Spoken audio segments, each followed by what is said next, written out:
Single ladies కదా, ఇట్లా మీటింగ్స్కి వస్తుందో లేదో అనేసి ఆలోచించింది మేడం. బట్ నేను ఏం చేసిన అంటే అవకాశం కొంచెం మేడం వెళ్ళిపోయిన తర్వాత అంగన్వాడీ టీచర్ దగ్గరికి వెళ్ళి ఈ అవకాశం ఏంది, ఎలా ఉంటుంది అనేది నేను తెలుసుకున్నా.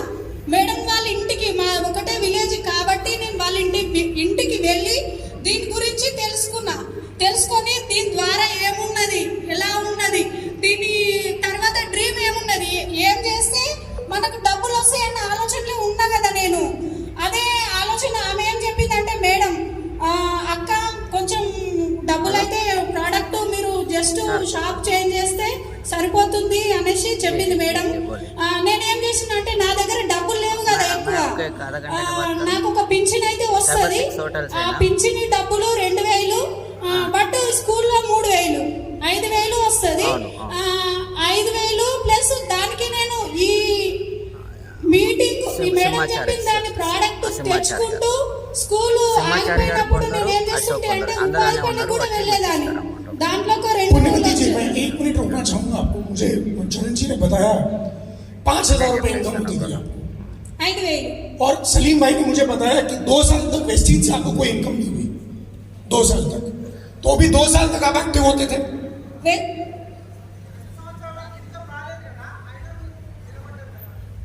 నాకు డబ్బులు రాలేవని నేను ఏ రోజు ఆలోచించలేదు. ఎందుకంటే నేను సత్యసాయి నిగమకు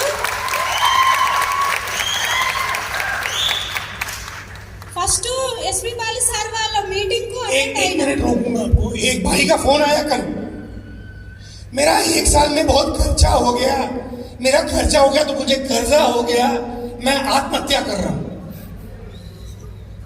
अभी वो पता नहीं जिंदा है कि गए।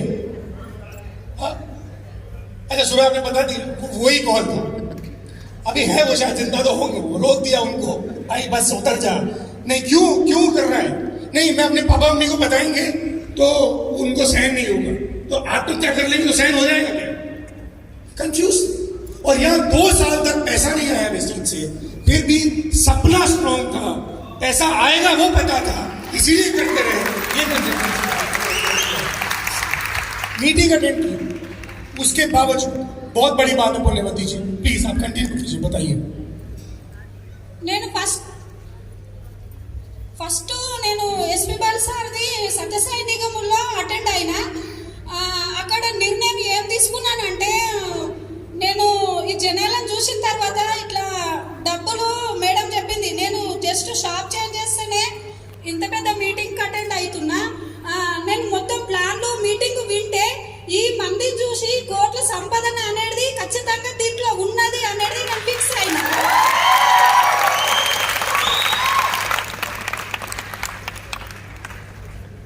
నేను సత్యసాయి నిగంకు వచ్చిన తర్వాత నేను ఒక 1 మంత్కే సత్యసాయి నిగంకు వెళ్ళిన.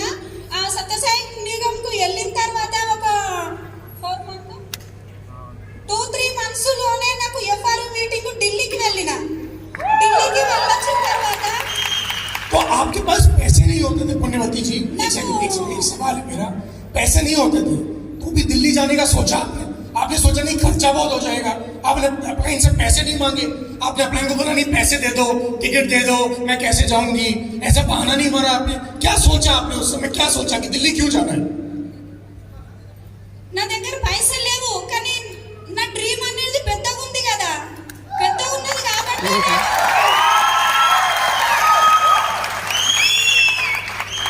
क्या ड्रीम है आपका पुण्यवती जी? నా దగ్గర డబ్బులు లేవు కదా అని ఆలోచించలేదు నేను.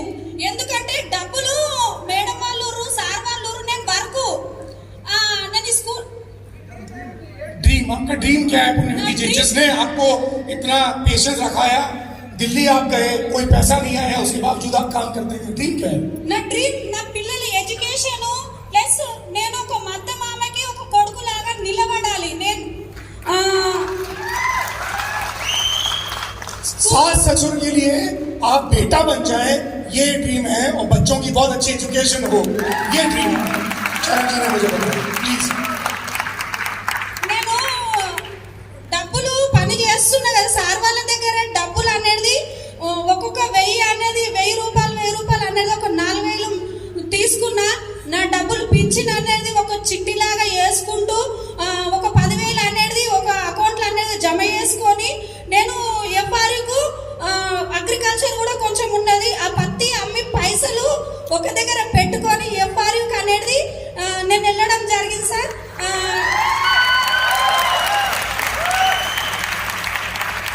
అక్కడికి వెళ్ళొచ్చిన తర్వాత ఈ డిసిషన్ తీసుకున్నా, కానీ లాక్డౌన్ వచ్చింది నా అదృష్టం కొద్ది.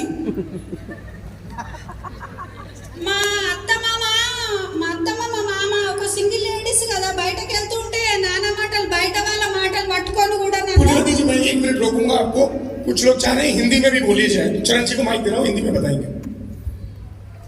पुण्यवती मैडम क्या बोल रही है कि उनका जो इनकम है वो 5,000 ही है.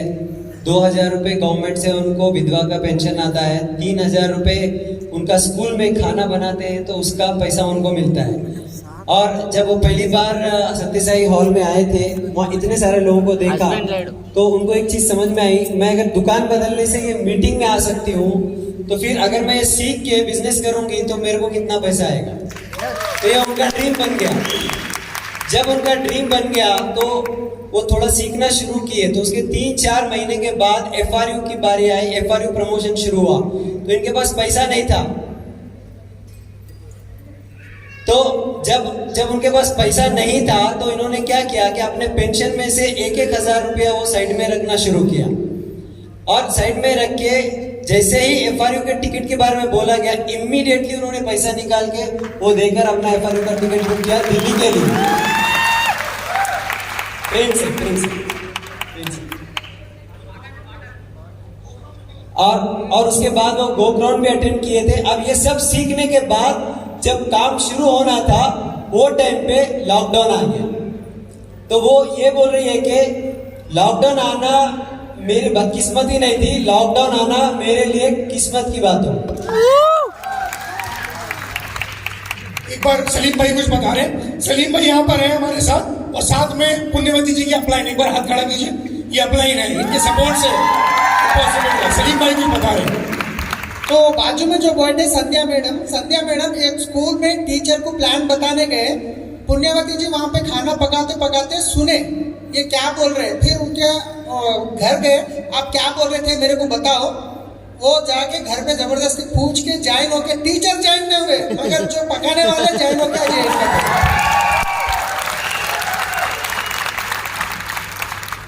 कि जितनी स्टोरीज हैं, ऐसा नहीं है कि इस सेशन के बाद हम इसी तरह कुछ लोगों को ढूंढने लग जाएं.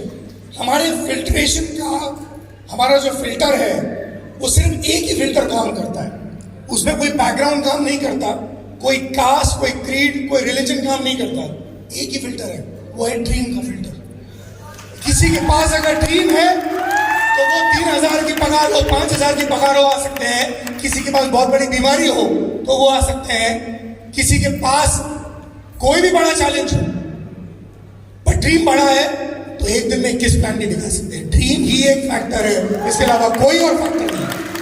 हमारे पास ऐसे मंच में आए हुए ऐसे भी लोग हैं जिनके पास 6 डिग्री है, 6 डिग्री एजुकेशन, इतना हाईली क्वालिफाइड, 6 डिग्री लेकर भी वो इस बिजनेस को कर रहे हैं जो कि उनके पास ड्रीम है. और कोई 1 डिग्री वाला भी होगा, उसके पास ड्रीम नहीं होगा तो हमारे चेकलिस्ट से बाहर हो सकता है, हमारे फिल्टर से बाहर हो सकता है. एक ही फिल्टर है ड्रीम. पुण्यवती जी आप कुछ बोल रहे हैं प्लीज. ఎఫ్ఆర్యూలో నేను ఢిల్లీలో ఏమో ఎక్స్ప్రెస్ అయ్యాడు అంటే సీన్ సారు స్టోరీ విన్నా. అక్కడ మంగళసూత్రం కూడా కుదబెట్టి అప్పుడు నేను ఏడ్చిన. సార్ వాళ్ళు చెప్తున్న విషయాలు, శ్రీదేవి మేడం కూడా చెప్తున్న విషయాలు ఏడ్చి, నాకు హిందీ రాదు అయినా నాకు ఏడుపు వచ్చేసింది. నేను బాధలో ఉన్నా కాబట్టి నాకు కూడా ఏడుపు వచ్చేసింది. హిందీ అసలే అర్థం కాదు, ప్లాన్ అసలే అర్థం కాదు. కానీ నేను డిసిషన్ తీసుకున్నది పెద్దగా తీసుకున్నా.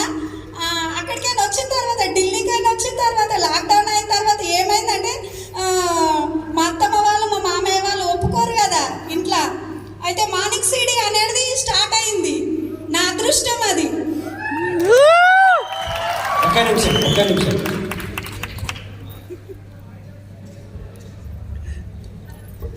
तो इनके सास ससुर सपोर्ट नहीं कर रहे थे. लॉकडाउन हो गया, मेरा किस्मत अच्छा है, मॉर्निंग सीपी शुरू हो गया.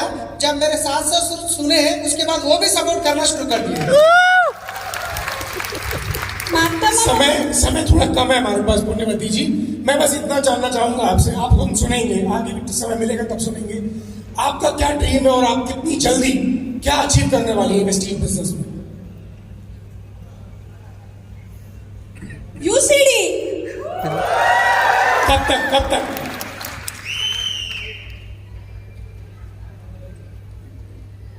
అది ఇప్పుడు ఆగస్టు अगस्त 2022। 2 अच्छा, क्या बात है, अगले 6 महीने के अंदर यूसीडी डेवलप, अभी टाइम है।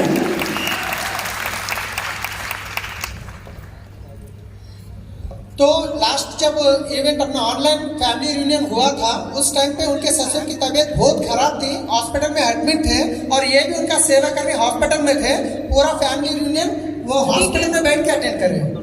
Ticket Online. బుక్ చేసుకున్నా, మా మామయ్య బాగలేడు కానీ టికెట్ బుక్ చేసుకున్నా కానీ ఎఫ్ఆర్యూ అనేది నేను పోయిన సంవత్సరం వినలేకపోయినా, హాస్పిటల్లో ఉండి మా మామయ్య జూన్లో విన్నా, ఫోన్లోనే విన్నా. అక్కడ కూడా ఒక మినిమం ఒక 2-3 నర్సులకు కూడా వినిపించిన, వాళ్ళని కూడా కొందరిని జైలు చేసుకున్నా. तो उनके ससुर जी का तबीयत खराब था, वो हॉस्पिटल में ही फोन से एफआरयू अटेंड करते हुए और कुछ नर्स को भी बताया और 3 नर्सों को उन्होंने ज्वाइन भी करवाया, मतलब हॉस्पिटल में ही उन्होंने काम शुरू किया। जोरदार तालियां पुण्यवती जी, मैं थोड़ा कम है, मुझे रोकना होगा आपको, एक बार जोरदार तालियां। मैं चाहूंगा माइक आप तेजश्री जी और राजू जी को दे दीजिए माइक, हम उनसे सुनेंगे। तेजश्री जी और राजू जी, मैं आपके बारे में बता दूं कि आप पुलिस जॉब में हस्बैंड, फोटो दिया ना। आप पुलिस में कौन है? अच्छा, हस्बैंड नहीं है, ओके। आपके हस्बैंड पुलिस जॉब में, माफ कीजिएगा मैं भी पहली बार मिल रहा हूँ, जिससे मुझे मैं रिकॉग्नाइज नहीं कर पाया।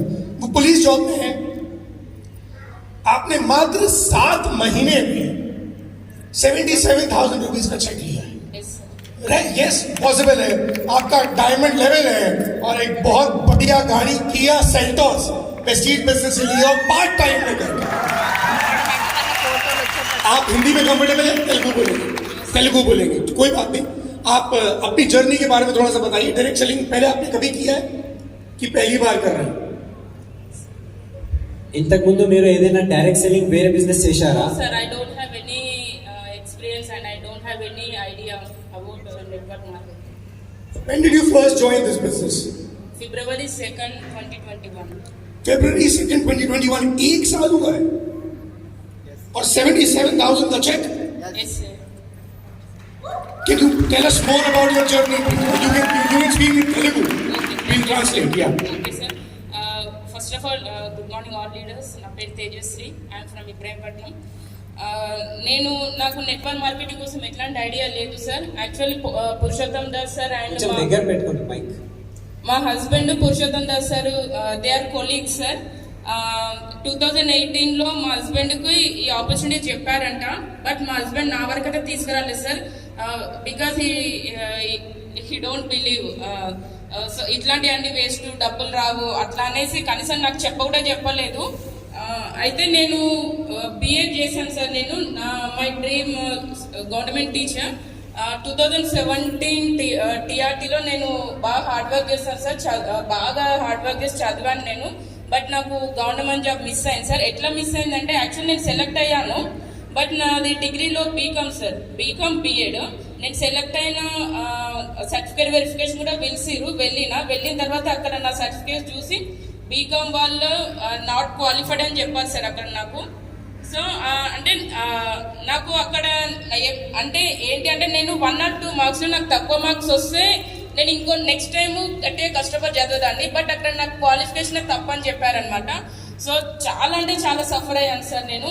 ఇంకా కంప్లీట్ అసలు నేను ఇన్ని రోజులు చదివింది వేస్ట్ అని చాలా డిసప్పాయింట్ అయ్యాను, చాలా బాధపడితే అప్పుడు మా సిస్టర్ అన్నారు సార్ నాకు, నీకు ఇంతకంటే మంచి ఆపర్చునిటీ ఉందేమో అంటే నన్ను ఓదార్చడానికి ఆ మాట అన్నారు సార్. కానీ నిజంగా వెస్టేజ్ ద్వారా నాకు ఆపర్చునిటీ దేవుడు सो आपने बीकॉम और बीएड डिग्री किया है और इनके हस्बैंड पुरुषोत्तम दास जी के कोलीग है और 2018 में यानी 3-4 साल पहले पुरुषोत्तम जी ने उनको वेस्टिज का प्लान दिखाया था, लेकिन उनको विश्वास नहीं था तो उन्होंने वहीं पे उसको खत्म कर दिया। इन तक वो बात आई भी नहीं थी और ये बीएड के लिए प्रिपेयर हुई और टीचर, गवर्नमेंट टीचर जॉब के लिए बहुत प्रिपरेशन हुआ, एग्जाम दिया, कुछ कारणवश कुछ एक ऐसा मिस्टेक हो गया, वो जॉब इनको नहीं मिला, तो इससे वो बहुत डिसअपॉइंट हो गई। मतलब उनको बहुत ही एक तरीके का डिप्रेशन में वो आ गई थी। तो इनकी बहन ने इनको बोला, जस्ट इनकी तसल्ली रखने के लिए बोला कि शायद भगवान आपको इससे कुछ और बड़ी चीज देना चाहती है, इसलिए आपको गवर्नमेंट जॉब नहीं मिला, ऐसा इनका बोलना। అయితే సార్ నాకు ఇద్దరు పాపలు ట్విన్స్. అప్పుడు చిన్న ఉండే కాబట్టి ఇంకా నేను పిల్లల్ని చూసుకోవడానికనే సరిపోయింది. ఇప్పుడు వాళ్ళు 5 years old sir, now they are 5 years. So నేను ఒక 1.5 year ముందు నుండి నేను ఇంకేదైనా వర్క్ చేయాలి, ఎట్లయినా హస్బెండ్కి సపోర్ట్ ఇవ్వాలి. ఆయన గవర్నమెంట్ జాబే కానీ చాలా ఎక్కువ బాధ్యతలు ఉన్నాయి సార్. ఖచ్చితంగా అమౌంట్ అయితే సరిపోకపోయేది మాకు. సో నేను ఇంకేదైనా చేయాలి అన్నట్టు కొన్ని రోజులు శారీస్ సేల్ చేశాను సార్. నేను చేశాను కానీ అది ఎట్లా ఉండే అంటే తీసుకెళ్ళేటప్పుడు అందరు బాగానే తీసుకెళ్తుండే, డబ్బులు ఇచ్చే విషయంలో అప్పుడు తీసుకెళ్ళేటప్పుడు ఒక లెక్క మాట్లాడుతుండే, డబ్బులు అడిగేటప్పుడు ఇంకో లెక్క మాట్లాడుతుండే సార్. ఇంకా అందులోనూ మోమాటం సార్, అసలు నేను అడగకపోయేదాన్ని, అట్లా చాలా డబ్బులు లాస్ అయినా. ఇంకా ఆ బిజినెస్ నాకు సూట్ అవ్వదని నాకు 5-6 months లోనే అర్థమైపోయింది.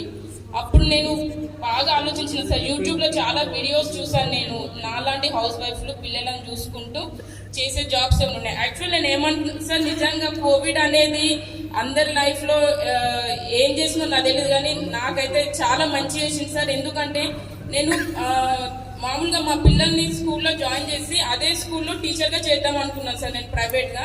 కానీ ఈ కోవిడ్ సిచ్యువేషన్ వల్ల స్కూల్స్ ఓపెన్ కాకపోవడం, జాబ్స్ ఉన్న వాళ్ళకే పోయినాయి, ఇంకా నాలాంటి కొత్త వాళ్ళకైతే అసలే లేకుండే. సో ఇంకా స్కూల్స్ కూడా ఇప్పట్లో ఓపెన్ అయ్యేటట్టు లేవు. నేను ఇంట్లో కూర్చొని చేయాల్సిన బిజినెస్లు ఉన్నాయని నేను చాలా వీడియోస్ చూసేదాన్ని సార్. నైట్ పూట కూడా పిచ్చే చూస్తుండే మా హస్బెండ్ ఉండి నీకు పిచ్చి పట్టిందా, ఎందుకు చూస్తున్నావు అంతగానం అని.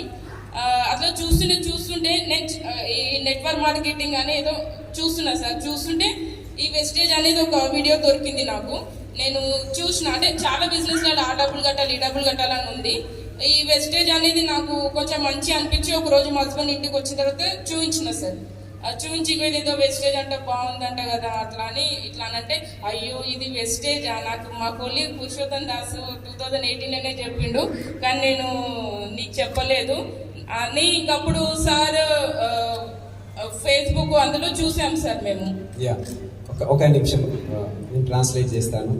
సో ये अपने बच्चों के साथ छोटे छोटे बच्चे हैं और उनको साथ में रख के बच्चों को पालते हुए कुछ और काम करने में इंटरेस्टेड थे, ये कुछ ढूंढ रहे थे। बहुत सारी चीज़ें इन्होंने ट्राई किया, सारी बिजनेस ट्राई किया, लोग सारे ले जाते थे लेकिन पैसे देते नहीं थे, तो उन्होंने उसको छोड़ दिया, लॉस हो गया उनका। और सैलरी उनकी पूरी होती नहीं थी क्योंकि गवर्नमेंट जॉब है, छोटी सैलरी है, वे और कुछ करना चाह रहे थे। तो वो ऑनलाइन बहुत ढूंढ रहे थे, इंटरनेट पे ढूंढ रहे थे कि ऐसा काम जो मैं बच्चों को पालते हुए घर में बैठकर करूं। तो बहुत सारी चीजें देखते देखते इनको वेस्टीज मिला और जब वेस्टीज के बारे में पता चला तो इन्होंने अपने हस्बैंड को बताया कि ये वेस्टीज है और इसमें अच्छा कुछ कर सकते हैं। तो उनके हस्बैंड ने देख के बोला, अरे ये तो मेरे कोलीग है पुरुषोत्तम दास, इन्होंने मुझे पहले बताया था, ऐसा उन्होंने बोला। सर అయితే मैं एक सवाल पूछना चाहता हूँ आपसे, क्योंकि समय कम है तो मुझे सवाल भी बीच में लेना पड़ेगा और मैं इस बात की भी माफी चाहूँगा क्योंकि मुझे नहीं समझ में आता कि मैं कब इंटरप्ट कर रहा हूँ, तो ट्रांसलेट होता है तब मुझे सवाल पूछने का मौका मिलता है। आपने पहले कभी डायरेक्ट सेलिंग नहीं किया, मुझे पता चला अभी सलीम भाई से कि आपने ही बिजनेस पूरा बिल्ड किया है। आपके हस्बैंड से जितना सपोर्ट मिला, आपने लिस्ट कैसे बनाई? सबसे पहले किन लोगों के पास आप गई और बीइंग अ लेडी जो लिमिटेशंस होती हैं उन लिमिटेशंस को कैसे ब्रेक किया आपने? మీరు లీడ్స్ అంటే ఈ బిజినెస్ ని మీరు ఎట్లా గ్రో చేశారు, ఎట్లా లిస్ట్ ప్రిపేర్ చేశారు, ఎవరెవరి దగ్గర ఈ బిజినెస్ గురించి తీసుకుపోయారు, దాని గురించి మాట్లాడండి. Okay sir. ఇంకా ఎక్కువ బిజినెస్ మీరే చేశారని మాకు అర్థమవుతుంది. మీ హస్బెండ్ బిజీ ఉండే జాబ్ లో. Yes sir. సార్ మొత్తానికి మళ్ళీ గాడ్ గిఫ్ట్ మేము ఒక 10-15 days దాస్ సార్ని అడగంగా ఒక 10-15 days తర్వాత టైం ఇచ్చి మాకు బిజినెస్ లో జాయిన్ చేస్తారు సార్ కొత్తపేట స్టోర్లో. అయితే నేను జాయిన్ అయిన తర్వాత అంటే అప్పుడు సార్ వాళ్ళు ఏదో మీటింగ్కి వెళ్తున్నారు సార్. ఎక్కువ టైం కూడా ఇవ్వలేము మాకు, ఒక 10-15 మినిట్స్లోనే ప్లాన్ కంప్లీట్ చేసిరు, మా ఐడి వేసిరు, ప్రోడక్ట్స్ ఇప్పించిరు. నాకు ఆ ప్రోడక్ట్స్ ఏందో కూడా ఫస్ట్ తెలీదు. నేను ఇంటికి పోయినాక ఒక్కొక్కటి చదువుకొని పూర్ణ మేడంకి ఫోన్ చేసి ఇది ఎట్లా వాడాలి ఇది ఎట్లా వాడాలని అడిగాను సార్. అయితే నాకు ఒక్కటి అర్థమైంది సార్, ఏంటి అంటే నేను జాయిన్ అయినప్పుడు సార్ వాళ్ళ ఇన్కమ్ 2,29,000 సార్. అయితే నేను ఒక్కటే అనుకున్నాను, ఆ సారు కానిస్టేబులే, మా సార్ కానిస్టేబులే, మేడం హౌస్ వైఫ్, నేను హౌస్ వైఫ్, వాళ్ళకి 2,29,000 రాగా నేను కష్టపడితే నాకు 2 లక్షలు లేకపోయినా సరే మీదున్న 29,000 అన్న రావా అని ఒకే ఒక ఉండే సార్ నాకు. సో ये ताली बजेगी जब तक ट्रांसलेशन चाहिए. नहीं, जब इन्होंने प्लान देखा था पुरुषोत्तम दासू जी से, तो उनका चेक 2,29,000 था. और ये कंपैरिजन किया कि वो भी पुलिस में कांस्टेबल है, मेरे हस्बैंड भी पुलिस में कांस्टेबल है, और पूर्णिमा मैडम भी हाउस वाइफ है, मैं भी हाउस वाइफ हूँ. अगर उनको 2,29,000 चेक आ रहा है तो मैं भी काम करूंगी, तो 2 लाख तो छोड़ दो, लेकिन 29,000 तो आएगा तो भी काफी है मेरे लिए. ऐसा सोच से इन्होंने स्टार्ट किया. आपने अभी किया सेल्टॉस लिया है, इसके पहले कोई गाड़ी थी आपके पास? तक मुझे వేరే ఏదైనా కార్ ఉండే నా మీ దగ్గర? ఎస్ సార్, ఇండికా కార్ ఉండే, కానీ అది మేము క్యాబ్గా అంటే ఎక్స్ట్రా ఇన్కమ్ కోసం అని క్యాబ్ డ్రైవర్ని పెట్టి క్యాబ్గా నడిపించేది సార్. कैब के जैसा उन्होंने चलाते थे, उनकी गाड़ी थी स्पॉन्सर में. हाँ. ఎస్ ये लाइफ में पहली बार आपने खुद के नाम पे गाड़ी किया सेल्टॉस ली? ఎస్ సార్, ఈ కార్ అనేది కూడా సార్ ఒక చెప్తా ఎగ్జాంపుల్ సార్. అయితే ఈ బిజినెస్ నాకు చెప్పినప్పుడు దాస్ సార్ చెప్పారు మాకు, మీరు కరెక్ట్ బిజినెస్ చేసే 6 monthsలో మీ ఇంటి ముందు కారు ఉంచే బాధ్యత నాదే అని చెప్పారు సార్. నేనైతే అదే డ్రీమ్ కోసం పనిచేసిన. ఎందుకు అంటే మా పాప నేను కార్తీక దీపం డైలీ సీరియల్కి పెద్ద ఫ్యాన్ ఉంటుండే సార్ ఇంతకుముందు. ఇప్పుడు చూడడానికి టైం ఉండట్లేదు, ఇంతకుముందు బిఫోర్ వెస్టేజ్. సో ఆ సీరియల్లో एक सेकंड, हमको भी चिल्लाना है, हिंदी वालों को भी चिल्लाना है, ट्रांसलेशन चाहिए. नहीं, ये कुछ कार्तिक दीपम में कोई टीवी सीरियल की बात कर रहे हैं. तो वो टीवी सीरियल देखते थे और उस वजह से उनका कार का ड्रीम बना, वो बता. ఎస్ సార్, మా పాప ఆ కార్తీక దీపం సీరియల్లో వాళ్ళకు కూడా 2 ట్విన్స్ ఉంటారు పాపలు. అయితే వాళ్ళకి సన్ రూఫ్ కార్ ఉంటుంది సార్, కార్తీక్ అనే డాక్టర్. అయితే అందులో వెళ్తూ ఆ సన్ రూఫ్ కార్లకించి ఇట్లా అంత బయట అట్మాస్ఫియర్ చూసుకుంటూ ఎంజాయ్ చేసుకుంటూ వెళ్తుంటారు సార్. అయితే మా చిన్న పాప అప్పటికి మేబీ 3.5 years అంతే. మమ్మీ ఆ కార్ ఎంత బాగుంది, మనం కూడా అట్లాంటి కారు కొనుక్కుందామని అడిగింది సార్. అడిగితే అమ్మో అది చాలా డబ్బులు ఉంటుంది బెట్ట, నాన్న దగ్గర అన్ని డబ్బులు లేవు, మన వల్ల కాదు అని చెప్పాను సార్ నేను. చెప్తే మా పాప ఏమన్నదంటే, అయితే చాక్ తీసుకొచ్చి మన కార్, మాకు ఇండిగా ఉంది కదా సార్, మన చాక్ తీసుకొచ్చి పైన ఇట్లా కట్ చేద్దాము, అది ఓపెన్ అవుతుంది, మేము అల్లకెచ్చి నేను అట్లా చేస్తాను. सो वो सीरियल में जैसे इनके भी जुड़वा बेटियां हैं, तो वो सीरियल में भी जुड़वा बेटियां रहती है, और उनके फादर वो एक कार में ले जाते हैं जिसका सनरूफ है, वो सनरूफ खुलता है और दोनों बच्चे बाहर हवा में एंजॉय करते हैं. तो इनकी बेटी पूछी कि ये बहुत अच्छी कार है, हमको भी लेना चाहिए. तो ये बोले हमारे पास तो उतना पैसा नहीं है, पापा के पास पैसा नहीं है. तो वो चौक पीस ला के बोले कि हमारी जो वो इंडिका कार है जिसको हमने किराए पे लगाया हुआ है, उसको हम वहाँ से चौक से वो ड्रॉ करके उतना काट देंगे, और वो काट देंगे तो हम वहाँ पे खड़े रहेंगे. ऐसा उनकी बेटी ने సో నా డ్రీమ్ అనేది అక్కడికి నుంచి స్టార్ట్ అయింది సార్. నేను అప్పుడు గట్టిగా అడిగాను మా అప్లయన్స్కి, ఇట్లా నాకు అంతకుముందు డ్రీమ్స్ అట్లా ఏం నేను చేయగలేదు సార్. వాళ్ళకి డబ్బులు రాగా నాకు ఎందుకు రావాలి, ఒకే ఒక కాన్సెప్ట్తో జాయిన్ అయినా.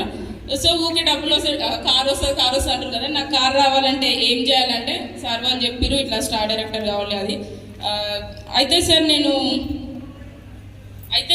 సార్ వాళ్ళు ఏం చెప్పారు నాకు అంటే, మీరు సన్ రూఫ్ కార్ కావాలంటున్నారు కదా, అది ఖచ్చితంగా 13, 14, 15 lakhs పెడితేనే వస్తుంది, 7-8 లక్షలకైతే రాదు. మీరు ఆ కారు కొనాలి అంటే మీరు అట్లీస్ట్ యూ క్రియేట్ 2 LOPs, మీకు అట్లీస్ట్ 50,000 ఇన్కమ్ ఉంటేనే మీరు ఆ కారు మెయింటైన్ చేయగలరు, లేకపోతే చేయలేరు అని చెప్పారు సార్. సో అట్లనే మేము వర్క్ చేస్తాం సార్. నేను ఎలా వర్క్ చేశానంటే మీరు ఎలా వర్క్ చేశారు అది చెప్తా సార్. నేను ఎట్లా అంటే సార్, మార్నింగ్ అంతా పిల్లల్ని చూసి, అంటే మేము బిఫోర్ డే నైట్ ముందు రోజు అంటే ఒకే ప్లేస్లో ఫస్ట్ అయితే మేము లిస్ట్ తయారు చేసాం సార్. ఓరోని కలవాలేదు, ఫ్రెండ్స్ తెలిసిన వాళ్ళు అందరివి లిస్ట్ చేసినాము. చేసిన తర్వాత నెక్స్ట్ డే ఎవరిని కలవాలి అనేది ఈరోజు నైట్ మేము ప్లాన్ చేసుకున్నాం సార్. ఎట్లా చేసుకున్నదంటే, నియర్ బై ఒక 10 to 15 కిలోమీటర్స్ లోపల ఉండేటోళ్ళు అందరూ ఒకసారి రాసేసారు. ఒక ప్లేస్కి వెళ్ళామంటే అటు సైడ్ ఉన్న వాళ్ళందరూ కవర్ అయ్యేటట్టు అట్లా రాసేది. అంటే డైలీ 10 ప్లాన్స్ ఏం కాకపోయింది సార్, ఒక్కొక్కసారి 4-5 ప్లాన్లు అయ్యాయి, ఒక్కొక్కసారి 7-8. అయితే అట్లా రాసి పెట్టుకునేది సార్. రాసిన తర్వాత మార్నింగ్ మా హస్బెండ్ డ్యూటీకి వెళ్ళిపోతాడు. వెళ్ళిపోయిన తర్వాత నేను ఎవరెవరికైతే కలవాలనుకుంటున్నా వాళ్ళందరికీ ఫోన్లు చేసేస్తారు. ఇంట్లో ఉండి ఫోన్లు చేసి నేను 10 మందికి చెప్తే, ఎగ్జాంపుల్ 2, 3, 4 అంతే కనెక్ట్ అయ్యేవాళ్ళు సార్. ఎవరైతే కనెక్ట్ అయ్యారో వాళ్ళు రాసుకునేది నేను. మా హస్బెండ్ వచ్చిన తర్వాత, ఆయన డ్యూటీకి నుంచి వచ్చిన తర్వాత మా పిల్లల్ని అమ్మ వాళ్ళ ఇంట్లో వదిలేసి మేమిద్దరం కలిసి ప్లాన్స్కి వెళ్ళేది సార్. ఇంకా నైట్ మ్యాక్సిమం 11-12 వరకు ప్లాన్స్ చేసుకుని మళ్ళీ ఇంటికి వచ్చేది. మళ్ళీ ఇంటికి వచ్చిన తర్వాత రేపు ఎవరిని కలవాలి, మళ్ళీ లిస్ట్ ప్రిపేర్. అంటే నేను మళ్ళీ ప్లాన్ చెప్పిన వాళ్ళనైతే నేను ఎప్పుడూ వదిలిపెట్టలేదు సార్. నెక్స్ట్ డే ఖచ్చితంగా వాళ్ళని ఫాలో అప్ చేసేది. నాకు పాసిబుల్ అయితే నేను వెళ్ళి షాపింగ్ చేయించేది. అంటే ఎప్పుడైనా మా అమ్మ వాళ్ళు, మా చెల్లెలు కూడా కాలేజ్కి వెళ్తారు, అమ్మ వాళ్ళు ఆఫీస్కి వెళ్తారు, అమ్మ డాడీ. ఎప్పుడైనా వాళ్ళ ఇంటి దగ్గర ఉన్నప్పుడు అట్లాంటి టైంలో నేను పిల్లల్ని అక్కడ వదిలేసి నేను షాపింగ్ చేయించేది. ఒకవేళ నాకు పాసిబుల్ కానప్పుడు మా హస్బెండ్ వచ్చినప్పుడే చేయించేది. सो इन्होंने जो बताया वो बहुत इम्पोर्टेंट बात ये है कि जब इन्होंने लिस्ट तैयार की किसको प्लान दिखाना है, तो एक दिन पहले ही वो रात में पूरा लिस्ट बना के रखते थे कि कल किसको किसको हमें प्लान बताना है. और नेक्स्ट डे सवेरे उनके हस्बैंड जाने के बाद वो 10-12 लोगों को कॉल करते थे. और 10-12 लोगों को जब कॉल करते थे उसमें से 3-4 लोग उनको टाइम देते थे. तो फिर वो शाम को जब उनके हस्बैंड ऑफिस से आ जाते तो अपने बच्चों को वो अपने माँ के घर पे छोड़ के दोनों हस्बैंड वाइफ जिसको इन्होंने सवेरे कॉल किया था उनके घर जाके उनको प्लान दिखाते थे, उनको ज्वाइन करवाते थे, फिर उनका परचेजिंग के लिए प्लान. आप रात को 2 बजे तक भी प्लान दिखाए और फिर वापस 2 बजे आके खाना बनाया है और खाए हैं. అంటే మీరు రాత్రికి వచ్చి 12 గంటల తర్వాత కూడా వచ్చి మళ్ళీ వండుకొని తిన్నారు. Yes sir. అంటే స్టార్టింగ్ నేను ఒక 1 మంత్ వరకు మా అమ్మ మేము పోయేసరికి వండి పెట్టేది సార్. అమ్మ వాళ్ళు ఇంట్లో తినేసి పిల్లల్ని తీసుకొని వచ్చేది. అయితే నేను బ్రాన్ డైరెక్టర్ అయిన తర్వాత సార్ నాకు ఫస్ట్ మంత్ ఇన్కమ్ 17,196. ఆ ఇన్కమ్ వచ్చిన తర్వాత నన్ను కొంతమంది, అంటే వేరే నాట్ విన్నింగ్ టీమ్, వేరే టీం కూడా ఉంది సార్ మా ఏరియాలో. వాళ్ళు అన్నారంట ఆమె వాళ్ళ అమ్మ అన్నీ చేసి పెడుతుంది కాబట్టి, అంటే వాళ్ళ సపోర్ట్ తోటి అయింది అన్నట్టు. ఇంకా నేను అంటే ఫస్ట్ మంత్ అయితే వాళ్ళు సపోర్ట్ ఇచ్చారు సార్. తర్వాతకైతే నేనే ఇంటికి వచ్చి మళ్ళీ వండుకొని తినేది. మరీ ఎప్పుడైనా టైర్డ్ అయినప్పుడు బయట టిఫిన్, దోశ, ఇడ్లీ అట్లాంటివి చేసి వచ్చేసి. ये बहुत ही इम्पोर्टेंट बात ये है कि इन्होंने इतनी मेहनत किया और ये जब ब्रॉन्ज डायरेक्टर गए थे तो इनका इनकम 17,000 के ऊपर का था. फर्स्ट जब उनका जो फर्स्ट मंथ में ही हुआ, फर्स्ट मंथ में ही इनका इनकम 17,000 के ऊपर का था. तो वो एरिया में दूसरे वेस्टेज वाले भी थे, तो उन्होंने बोला कि हाँ उनकी माँ बाप ने उनको बहुत हेल्प किया, इसके लिए ये सक्सेस हो गया और इनको 17,000 का चेक आ गया. तो फिर इन्होंने क्या किया कि अपने बच्चों को बार बार माँ के घर में क्यों छोड़ना, अभी लोग भी ऐसा बोल रहे हैं. तो फिर एक खुद अपने घर पे ही बच्चों को रख लिया और रात में आके खुद खाना बना के खाते थे. रात में 12 बजे 1 बजे आकर खाना बना के खाते थे. अगर और भी लेट हो गया तो वहीं कहीं बाहर ही कुछ इडली या कुछ टिफिन करके आ जाते थे. Yes sir. Amazing amazing. मुझे आपको कट शॉर्ट थोड़ा हमें रुकना होगा. बहुत इंस्पायरिंग स्टोरी है आपकी. और एज ए सिंगल लेडी तैयारी करके अपने हस्बैंड को भी सपोर्ट किया, बच्चों के सपने पूरे हुए. क्या आप देख रहे हैं आगे फ्यूचर? और 1 साल के अंदर अगर इतनी सफलता है तो अगले 1 साल के अंदर अब क्या होगा? నెక్స్ట్ రాబోయే 1 ఇయర్లో మీరు ఏం గ్రోత్ ఊహిస్తున్నారు? Yes sir. నేను ఇప్పుడే అనౌన్స్ చేశారు కదా FRU ఇక్కడ పెడతారని. FRU లోపు నేను ఖచ్చితంగా క్రోన్ డైరెక్టర్ అవుతాను సార్. అంటే నేను ఈ పాటికే క్రోన్ అయ్యేది ఉండే, ఎందుకంటే నేను 4 months నుండి star director sir with 2 LOPs 52,000 income. ఈ పాటికి అయ్యేది ఉండే, కానీ మా అప్లైన్ ఏం చెప్పారంటే మీరు క్రోన్ అవ్వాలంటే minimum 1 lakh income, 1 lakh income తోటి క్రోన్ అవ్వండి అని చెప్పారు. అక్కడ కొంచెం లేట్ అయింది సార్. ఖచ్చితంగా నేను FRU పెట్టే వారికి 1 lakh ఇన్కమ్తో క్రోన్ అవుతాను సార్. FRU में 1 लाख इनकम, इतना तो मैं समझ गया इतनी देर में. और आपके हस्बैंड अभी भी ड्यूटी पे है, ऑन ड्यूटी है, और आप यहाँ पर गो क्राउन फंक्शन में हैं. बहुत सारी लेडीज नहीं आई होंगी, अरे बच्चों का कौन ख्याल रखेगा, बच्चों के एग्जाम है, मार्च का महीना है, वो सारे जितने बहाने हैं उनको उनकी पोंगड़ी बना लेना. वो पोंगड़ी को क्या बोलते हैं तेलुगु में? పోట్లీ. ఒక మూటాలో అది కట్టుకోండి, ఎన్ని బహానాలు, ఎన్ని పొట్లం తయారు చేసి కట్టేయండి అని అంటున్నారు. पोटला बना लेना, अभी समझ गया. Okay, thank you so much. जोरदार तालियां एक बार. मैं साई रेड्डी जी के पास आ रहा हूं. हमारे पास समय कम है, आपको 2 से 3 मिनट के अंदर रैप अप करनी है अपनी स्टोरी. और जब हमने समय नक्की किया था तो पता नहीं था कि सारे तेलुगु स्पीकिंग ही होंगे और ट्रांसलेशन की जरूरत पड़ेगी. तो ये तो ट्रांसलेशन उल्टा हो गया, राइट. तो साई रेड्डी जी अभी गांव से आते हैं और फूल बेचकर आपने शुरुआत की अपनी लाइफ में, और फूल बेचा करते थे आप. थोड़ा सा जानना चाहेंगे आपकी जर्नी के बारे में. हिंदी बोल सकते हैं या तेलुगु बोले? तेलुगु प्लीज, ट्रांसलेट होगा वो. अपनी जर्नी के बारे में बताइए थोड़ा सा जल्दी से. యా గుడ్ మార్నింగ్ అండి అందరికీ. నా పేరు సాయి రెడ్డి అండి. నేను కర్ణాటకలో ఉంటా, ఒక మారుమూల ప్రాంతంలో ఉంటా, ఒక చిన్న పల్లెటూరులో ఉంటాను నేను. మా ఊర్లో సిగ్నల్ కూడా చాలామంది తెలుసు. సిగ్నల్ కూడా రాదు, ఆ ఊర్లో ఉండి నేను బిజినెస్ బిల్డ్ చేస్తున్నా. నేను కూడా సేమ్ అండి అందరూ. నేను కూడా ఇంతకుముందు నేను ఢిల్లీ గోగ్రౌండ్ మీటింగ్, అదే ఢిల్లీ అనేది ఎఫ్ఆర్ఈ పోయినా, అక్కడ ఎక్సైటెడ్ అయినా. అక్కడ కొంతమందిని చూసిన తర్వాత నేను డిసైడ్ అయినా బిజినెస్ చేయాలని. కానీ ఆ రోజు ఆ మీటింగ్లో నేను ఏడ్చిన రోజులు ఉన్నాయి. ఎందుకంటే నాకు ఒక స్ట్రాంగ్ డ్రీమ్స్ ఉన్నాయి. నేను ఇంతకుముందు వేరే నెట్వర్క్ చేసిన, కానీ ఆ నెట్వర్క్లో ఎన్ని సంవత్సరాలు చేసినా డబ్బు లేదు. ఆ నెట్వర్క్లో 4 years చేసిన కూడా నా హైయెస్ట్ ఇన్కమ్ అనేది 10,000 దాటలేదు. కానీ ఇక్కడ 8 months లోపల 75,000 దాటింది. మీరు ఏం పని చేస్తుండే? యా నేను వచ్చేసి ఒక పూల వ్యాపారి అండి, రోడ్డు పక్కన పూల షాప్. तो ये कर्नाटक में एक छोटे से गांव से आते हैं. ये रोड साइड में फूल बेचते हैं, फूल के व्यापारी ये फूल बेचते हैं. और इससे पहले भी इन्होंने एक नेटवर्क में काम किया था. इनके बहुत सारे ड्रीम्स हैं, लेकिन कुछ वहाँ पे उनको पैसा नहीं मिला था. फिर बाद में जब ये बिजनेस देखा तो एक बार ये एफआरयू को दिल्ली आए थे और वहाँ पे उनके आंसू आए, वो बहुत रोए. और वहाँ इतने साल उन्होंने बिताए, कुछ इनकम नहीं आया था, लेकिन यहाँ पे 8 महीने में उनका इनकम 70,000 को क्रॉस किया. जो आप फूल बेचते थे, लाखों रुपए के फूल बिकते थे, कितना कमाते थे आप? कितने फूल बिकते थे? యా నాకు కూడా అండి దాంట్లో ఇన్కమ్ అనేది 30,000 to 40,000 ఇన్కమ్ ఉండే. కానీ ఇక్కడ మనం చెప్తామా అండి, మనకు ప్యాసివ్ ఇన్కమ్ అనేది కావాలి, అది అనేది యాక్టివ్ ఇన్కమ్. నేను ఉన్న రోజులే ఇన్కమ్ వస్తుంది. ఇన్ కేస్ అప్పి మనకు జరిగితే నా ఫ్యామిలీ పరిస్థితి, ఎందుకంటే నాకు అన్న తమ్ముళ్ళు ఎవరు లేరు. కానీ నేను ఒక యాక్టివ్ ఇన్కమ్ వద్దు, నాకు ప్యాసివ్ ఇన్కమ్ కావాలని చెప్పి నెట్వర్క్ మార్కెట్లో వచ్చిన. तो ये 30 से 40,000 वहाँ पे कमा रहे थे फूल के व्यापार में, लेकिन ये अकेले हैं, इनके भाई बहन कोई नहीं है.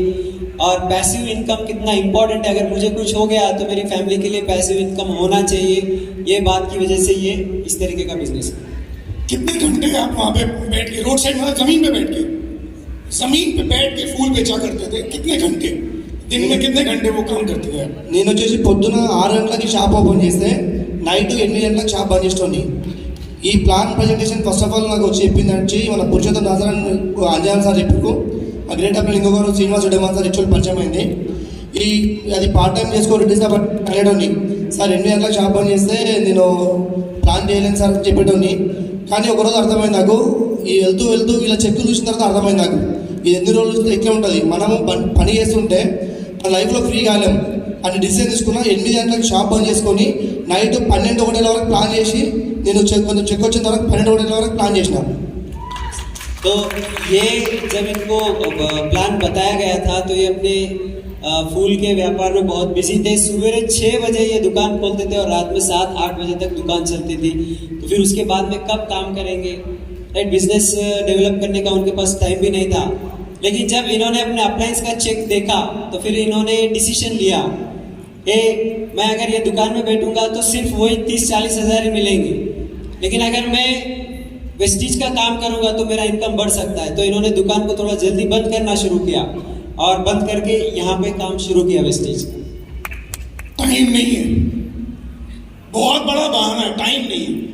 कितने घंटे पहले आपने दुकान बंद करनी शुरू की और उसके बाद कितने प्लान दिखाने शुरू किए? నేను షాప్ అనేది బంద్ చేయలేదండి, షాప్ అని అట్లా రన్ చేసిన. కానీ నేను టోటల్గా ఫుల్ టైం చేయాలని డిసైడ్ అయినా. ఇప్పుడు షాప్ దగ్గర ఒక పిల్లాన్ని పెట్టి పని చేస్తున్నా. పని చేసే ప్రాసెస్లో నేను ప్లాన్ చెప్పడానికి వెళ్ళినప్పుడు మనకు కర్ణాటకలో స్టోర్లు ఎక్కడ లేవు, స్టోర్ దగ్గరలో లేవు. మినిమం 50 కిలోమీటర్లు చాలా దూరంలో స్టోర్ ఉంటుండే. నేను ప్లాన్ చెప్పడానికి పోయినప్పుడు ప్రతి ఒక్కరు అనేది అదే, మీరు చెప్పే ప్లాన్ బాగుంది, మేము జాయిన్ అవుతాం, కానీ ప్రొడక్ట్ కొనాలంటే మాకు షాప్ లేదు, స్టోర్ లేదని వాళ్ళు మొత్తం ఇట్లా అయిపోవాలి. కానీ నేను ఏం చేస్తుంటే, నా దగ్గర ఇంతకుముందు ఒక కారు ఉండే ఫోర్డ్ ఫియస్టా అని, ఆ కార్ వేసుకొని నేను 50 కిలోమీటర్ దూరం వెళ్ళి నా డౌన్లైన్స్ అందరివి నేను పీలు తీసుకొని దాంట్లో కొట్టుకొని నైట్ 12-1 గంటలకు వచ్చి వాళ్ళ ఎర్లీ మార్నింగ్ లేచి వాళ్ళకి డిస్ప్లే అంటే వాళ్ళ ఇంటికి ఇచ్చేటోని. కానీ నైట్ 12 గంటలకు 1 గంటలకు వచ్చినప్పుడు చాలా రోజులు నేను కష్టపడ్డా. కానీ వచ్చే ప్రాసెస్లో నైట్లలో నాకు గాడి కూడా పంక్చర్ అయింది. ఎన్నిసార్లు కూడా కార్ పంక్చర్ అయింది. కానీ ఒక్కొన్ని దిక్కు తోచని పరిస్థితిలో కూడా నేను టైర్ చేంజ్ చేసుకొని కష్టాలు పడుతూ కూడా వచ్చిన. స్టోర్ లేకుండా కూడా కష్టపడ్డాను నేను ఇక్కడ. ఎందుకంటే నా డ్రీమ్ స్ట్రాంగ్ ఉంది. కానీ ఇక్కడ మన ఒక లీడర్ ఉన్నాడండి, లీడర్ పేరు చూస్తున్నాడు. ఆయన ఏమన్నాడంటే నైట్ 12 గంటలకు 1 గంటలకు తింటాడు అనమాట. ఆయన పేరు సాగర్ బాంబ్రే సిడీ నేను. ఆయన సీడీలో ఏమన్నాడంటే నేను ఎప్పుడైతే నైట్ 12 గంటలకు 1 గంటలకు తిన్నాడని చెప్పాడు ఆయన. అంటే మార్నింగ్ టిఫిన్ టైంలో ఫుడ్ టైంలో టిఫిన్ తినాలని చెప్పాడు ఆయన. కానీ ఆ రోజు నేను డిసైడ్ అయినా మినిమం ఒక 6 మంత్ వరకు నేను ఇంటికి ఇప్పటికి కూడా నైట్ 2 గంటలకు ఇంటికి వెళ్తాను. నైట్ 2 గంటలకు ఇంటికి వెళ్ళి పడుకుంటా. మళ్ళీ పొద్దున్న సిఇపి కోసం నేను 3 కిలోమీటర్లు నడుచుకుంటూ వెళ్ళి ఆ నెట్వర్క్ రాదు ఊర్లో 3 కిలోమీటర్లు నడుచుకుంటూ వెళ్ళి దూరం వెళ్ళి సీడీ వింటాను. तो इन्होंने काम करना जब शुरू किया तो टाइम नहीं मिल रहा था, तो एक लड़के को शॉप पे लगाया और काम करना शुरू किया. जब ये प्लान दिखाते थे तो लोग जुड़ना चाहते थे, लेकिन पूछते थे कि आपका स्टोर कहाँ है, तो सामान कैसे मिलेगा. तो 50 किलोमीटर के आगे वेस्टीज का शॉप था, तो ये सबका पैसा कलेक्ट करते थे. और इनकी एक पुरानी कार थी, तो वो कार में जाते थे और 50 किलोमीटर दूर जाके सभी का प्रोडक्ट परचेज करके पीवी डाल के फिर लाते थे, फिर सभी को तो जिसका उसको प्रोडक्ट वो देते थे. और इनके गांव में यानी वो रास्ते में कई बार रात में 11 बजे 12 बजे 1 बजे इनकी गाड़ी पंक्चर हुई है. ये अकेले होते थे और ये अकेले वो टायर को चेंज करते थे. फिर वो आके अपना रात में घर में सबका जो प्रोडक्ट रहता था वो सभी को वापस अपने अपने जगह पे वो डिस्ट्रीब्यूट करते थे.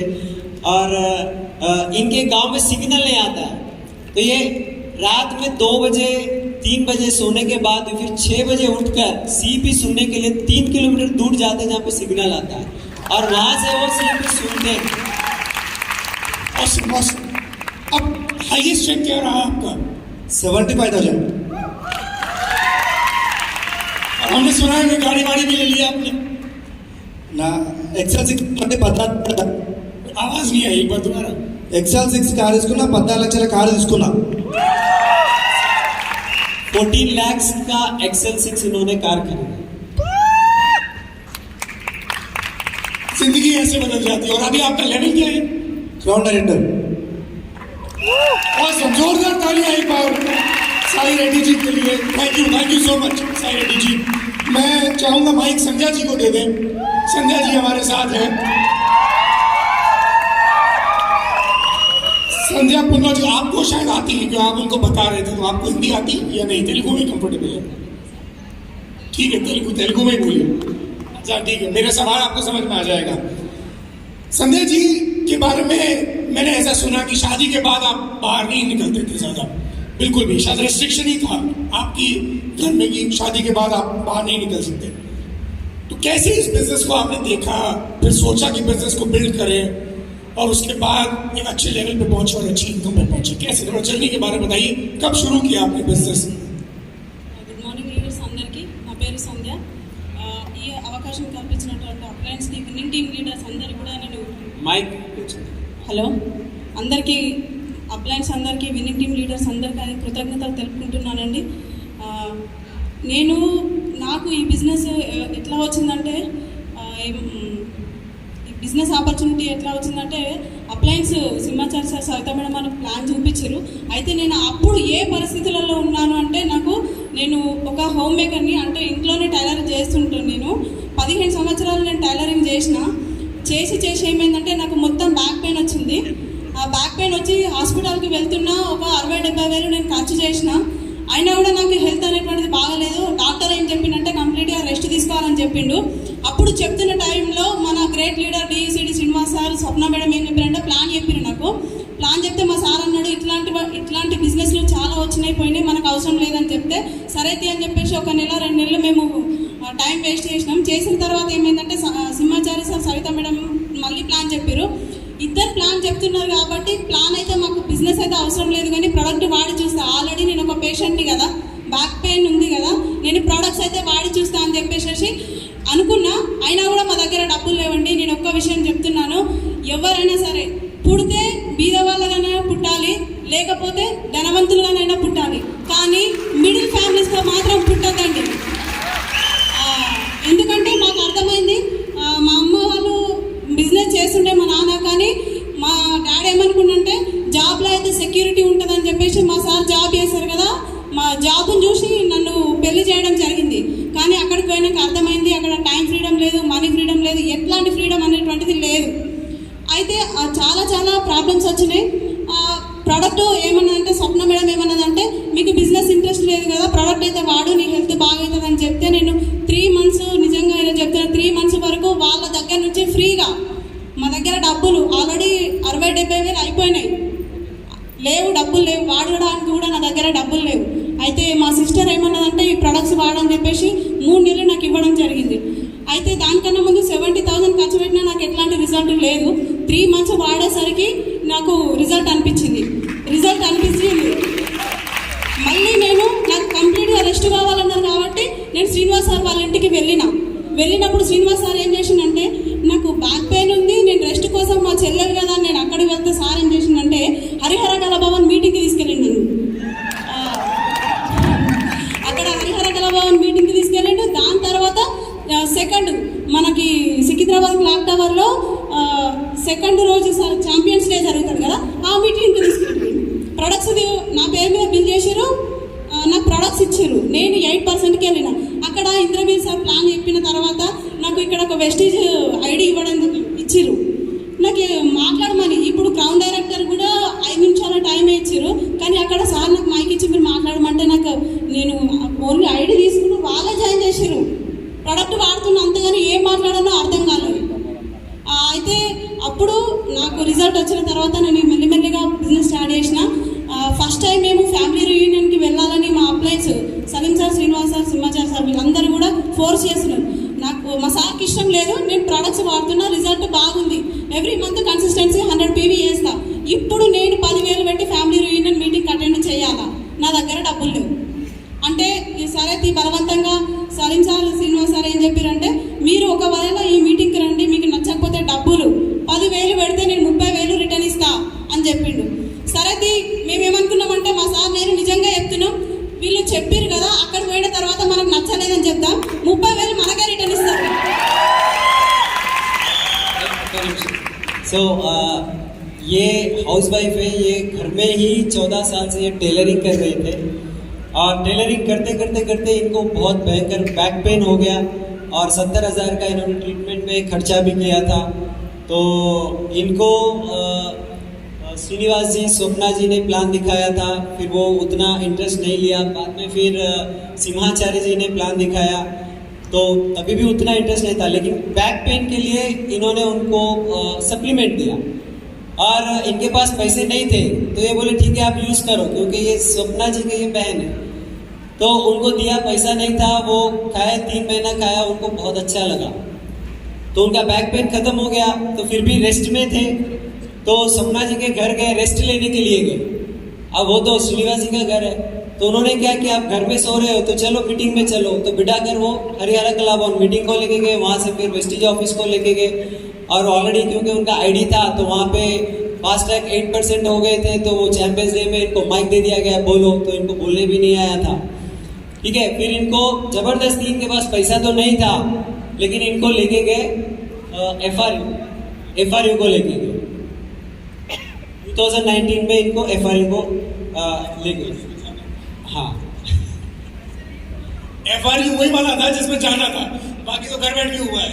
नहीं, उसमें एक पॉइंट था, वो FRU इसलिए गए थे, इन्होंने सलीम जी ने और श्रीनिवास जी ने एक प्रमोशन किया था, आप ये मीटिंग अटेंड करो, अगर आपको लगे पसंद नहीं आए तो हम इसका 3 गुना ज़्यादा पैसा आपको दे देंगे. तो इन्होंने एक आइडिया चलाई, युक्ति चलाई कि हम 10,000 दे देंगे, और मीटिंग में जाएंगे और बोलेंगे पसंद नहीं आया तो 30,000 आ जाएगा. तो ये बहाने से गए. इन्होंने इसके पहले कभी कोई डायरेक्ट सेलिंग नहीं की है, ये पहली डायरेक्ट सेलिंग है. यस सर, यस और वेस्टीज के पहले कुछ नहीं किया. यस. अभी एक बार हाईएस्ट चेक बता दीजिए और आपका लेवल बता दीजिए. Sir, crown director director level నా చెక్ 1,05,000. నేను ఒక్క విషయం अगर ये कर सकते हैं तो हम सब कर सकते हैं. అయితే సార్ ఒక్క విషయం, నేను ఈ బిజినెస్ స్టార్ట్ చేసినప్పుడు మా ఫ్యామిలీ అంతా కూడా పెద్దది, 14 మంది 15 మంది మా ఫ్యామిలీలో ఉంటాము. నేను మా ఇంట్లో నేనే పెద్దదాన్ని కాబట్టి అన్ని వర్క్స్ అన్ని కంప్లీట్ చేసుకొని రోజు 1-2 ప్లాన్లు చేసేదాన్ని. దాని తర్వాత స్టార్ డైరెక్టర్ అయ్యేంత వరకు నేను ఒక్కదాన్నే సింగిల్గా బిల్డ్ చేసిన. మా సార్ ఎవరికైనా సరే బ్యాక్ బోన్ ఉండాలి కదా, నాకు ఈ బిజినెస్లో బ్యాక్ బోన్ మా సార్ స్టార్ అయ్యేంత వరకు. ఇప్పుడు నేను స్టార్ అయ్యి కార్ తీసుకున్న తర్వాత మా బాబు నాకు దీంట్లో హెల్ప్ చేస్తున్నాడు సార్. तो पहले इनके हस्बैंड बहुत बिजी थे, ये उतना सपोर्ट नहीं कर पा रहे थे, फिर भी इन्होंने अपने पूरा घर का काम किया और घर का काम करने के बाद रोज 1, 2, 3 प्लान दिखाते थे और करते करते जब ये स्टार गए और इन्होंने अपनी कार खरीदी और कार खरीदने के बाद इनका जो लड़का है वो इनके साथ जुड़ गया और इनको वो सपोर्ट कर रहा है. Sir Bharat, Bharat, yes. Very nice. आपने गाड़ी कभी नहीं ली, प्रेस्टीज से कोई गाड़ी लिया आपने? कौन सी गाड़ी ली? సార్ నేను ఈ బిజినెస్లోకి రాకముందు చిన్న ఉన్నప్పటి నుంచి నాకు ఒక డ్రీమ్ ఉంటుండే, ఏంటంటే స్కూటీ నడిపించాలని. అయితే పెళ్ళి అయిపోయిన తర్వాత డ్రీమ్ అనేటువంటిది నేను మర్చిపోయినా. బిజినెస్లోకి వచ్చిన తర్వాత ఒక సెకండ్ హ్యాండ్ స్కూటీ తీసుకోవడం జరిగింది. డ్రైవింగ్ రాదు, ఆ స్కూటీ కూడా డ్రైవింగ్ రాదు. అప్లయన్స్ ఫోర్స్ వల్లనే నేను స్కూటీ తీసుకొని నేర్చుకున్నా. ఈ బిజినెస్లోకి రాకముందుకు మా దగ్గర కార్ లేదు. మా ఇద్దరు చెల్లెల దగ్గర కారు ఉంది, కానీ మేము ముగ్గురం అక్క చెల్లెలం, ఇద్దరి దగ్గర కారు ఉంది కానీ నా దగ్గర కారు లేదు. మేము అప్పుడప్పుడు గిల్టీగా ఫీల్ అయ్యే వాళ్ళం, నాకు కారు లేదు. మేము ఏ ఫంక్షన్కి వెళ్ళాలన్నప్పుడు వాళ్ళ కార్లలో వెళ్ళాలి, మాకు కూడా ఉంటే బాగుండు కదా అని అనిపిస్తుండే. ఒకసారి మా అబ్బాయి మా భరత్ కూడా అన్నాడు, మమ్మీ పిన్ని వాళ్ళకి అందరికీ మన రిలేషన్లో కారు ఉంది, మన కారు లేదు కదా, మనం ఇప్పుడు తీసుకుందామంటే, నువ్వు పెద్దగా ఉన్నా, పెద్దగా అయిన తర్వాత నువ్వు జాబ్ చేసావు కదా, జాబ్ అయినాక మనం కారు తీసుకుందాం అనుకున్నాం. కానీ ఈ బిజినెస్ స్టార్ట్ చేసిన తర్వాత 2 ఇయర్స్లో నాకు ఎట్లాంటి డ్రైవింగ్ రాదు. స్కూటీ డ్రైవింగ్ రాకముందుకే స్కూటీ తీసుకున్నా. కార్ డ్రైవింగ్ అంటే మేము కార్ ఫండ్ అచీవ్ అయ్యా కార్ తీసుకునే వరకు కూడా మా ఫ్యామిలీలో ఎవరికి కార్ డ్రైవింగ్ రాదండి. చూడండి మన లైఫ్ ఎట్లా చేంజ్ అవుతుంది అంటే, ఇక్కడ వెస్టీజ్లో విన్నింగ్ టీంలో మనకి కార్ డ్రైవింగ్ రాదు, కానీ కార్లు వచ్చేస్తాయి ఆటోమేటిక్గా. So, ये क्या बोल रहे हैं कि इनका बचपन का ड्रीम था कि एक स्कूटी मिले, तो शादी हो गई, ड्रीम भी भूल गए. लेकिन बाद में फिर इन्होंने अपलाइन का फोर्स था तो सेकेंड हैंड इन्होंने स्कूटी खरीदा और उसको भी जब चलाना नहीं आता था और बाद में जब कार भी खरीदा. लेकिन ये बिजनेस का ब्यूटी ये है कि कार पहले आ गई, जब तक इनके घर में किसी को कार चलाना भी नहीं आता, किसी को ड्राइविंग नहीं आता, लेकिन कार आ चुकी थी. इनका लड़का पूछता था कि मम्मी हम देखिए मौसी के पास कार है, इनके दोनों सिस्टर के पास कार है, हमारे पास कार कब आएगी? तो ये बोलते थे कि जब तू बड़ा हो जाएगा, तू जॉब करेगा तो हम कार खरीदेंगे. लेकिन यहाँ पे बिजनेस से उनको कार आ चुकी है. जोरदार ताली एक बार संजय जी के लिए. Thank you Sanjay ji. मैं चाहूंगा अजहर भाई को आप दे दें माइक. हम चलते हैं last but not the least. Azhar भाई के बारे में आपको बता दूं, ज्यादा ये बताएंगे, पर ये वेल्डिंग का काम करते थे. तो वेल्डिंग होती है ना, जिसमें मुझे लगता है स्पार्क्स आते हैं तो आपको कुछ पहनना पड़ता है. और सबसे खास बात यह है कि ये कल अस्पताल में भर्ती थे, आज जबरदस्ती डिस्चार्ज लेकर लावा लेते, लीव अगेंस्ट मेडिकल एडवाइस लेकर आज इस फंक्शन में बैठे हुए हैं. जोरदार तालियां एक बार. अजहर अहमद जी, आपकी जर्नी के बारे में जानना चाहेंगे कि वेल्डिंग के काम से कैसे वेस्टीज मिला और आज यहाँ कैसे पहुंचे. Good evening everyone. मैं अजहर अहमद हूँ और मुझे कमाल साहब मेरे पास जब कमाल साहब कंस्ट्रक्शन का काम करते थे, ये मेरे पास गेटा दरवाजे जालियाँ बनाने आते थे. तो सर एक बार इनवाइट करे रात में, वैसे दोस्ताना था, फ्रेंडशिप थी. उस दिन रात में इनवाइट करे मेरे को घर पे आओ बोलकर. तो मेरे से पहले एक दोस्त को भी इनवाइट करे थे. हम 2 मिलके रात में करीबन 11 साढ़े 11 हो रहे थे. वो शायद गोकुराउंड या FRU से वापस आए थे. 2 रात में भाया बैठे थे. जो अभी भी है, मेरे को अच्छी तरीके से वो पहला दिन याद है. कमाल साहब के सिर पर मेहंदी लगी हुई थी और जमाल साहब बाजू बैठे हुए थे. अब प्लान रखे, पेपर टेबल पर रखकर प्लान बताए.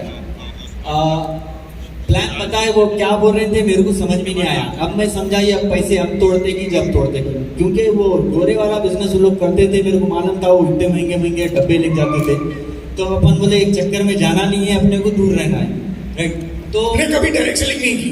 नहीं मालूम। और दुकान जो वेल्डिंग की वो आपकी दुकान थी? हाँ जी मेरी थी दुकान आपकी थी, जी, जी। प्लीज। तो वो चक्कर में जाना नहीं है बोलकर मैंने क्या किया, अनजान मार गया। फिर उन्होंने कहा एक ऑफर रखी, जो पहले साइन करा वो ऊपर, जो बाद में करा वो नीचे। तो पहले मेरे फ्रेंड को फोन आया था, सेकंड मेरे को आया था, तो वो फोन साइन करने में देर करा था। तो मैं क्या करा, करना किसको है, साइन कर देने का है, बल्कि साइन कर दिया। साइन करने के बाद 3 महीने तक इनके हाथ को नहीं लगा, क्योंकि आप मेरे को सामान खरीदो बोलते हैं लोग।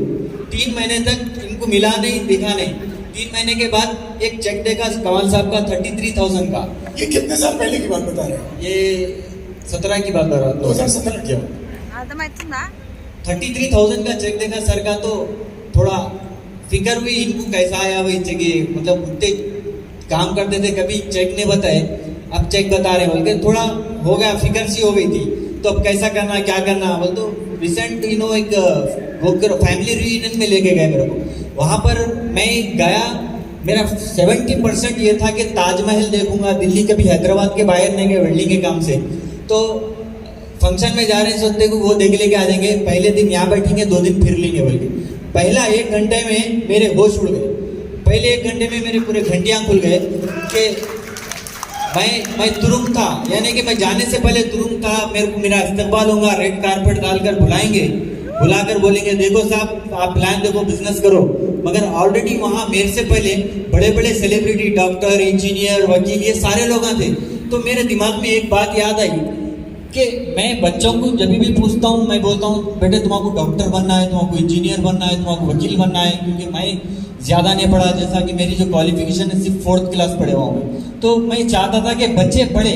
तो वहाँ आने के बाद मेरे को एक चीज़ समझ में आ गई कि डॉक्टर बन के अपन को DUCD बनना है तो पहले DUCD बनना है, समझ में? अगर वकील बन के DUCD बनना है तो पहले DUCD बनना है। Translation sorry. సో అజర్ గారి గురించి మాట్లాడితే అజర్ గారు వెల్డింగ్ చేస్తారు. అండ్ కమాల్జీ అజర్ గారు పరిచయం ఉంటుండే, కమాల్ సార్ వాళ్ళ దగ్గర కొన్ని పనులు చేపిస్తుండే. సో ఒకసారి పిలిచారు, రాత్రికి రండి, సో రావాలి మీరు కూర్చోవాలంటే వాళ్ళ ఇంటికి పోతే వాళ్ళు ఏదో ప్లాన్ చెప్పారు. వీళ్ళు ప్లాన్ చెప్తే ఏదైనా డబ్బులు అడుగుతారేమో అని అనుకున్నారు ఆయన.